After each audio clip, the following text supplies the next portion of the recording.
சரி காஃபி மட்டும் எனக்கு தெரியா? காஃபி பச்சை தண்ணி மாதிரி இருக்கும். அப்ப டீ? டீ காவால வர தண்ணி மாதிரி இருக்கும். என்னப்பா ரெடியா? ரெக்கார்ட் பண்ணிக்க.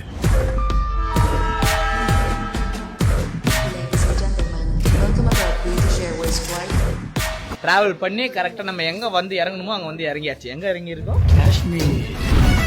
காவா குடிக்க போகிறோம். நீங்கள் நினைக்கிற மாதிரி காவானா காவா இல்லை, காவா டீ. இந்த கழுத்து first time experience there. வேற level. And that one, you know, I'm going to take you to cafe Leo. Leo has Leo. தண்ணிக்கும் என்னைக்கும் சண்டையே வந்ததில்லை. மாமன அள்ளி நீ தாவணி போட்டுக்க யாரும்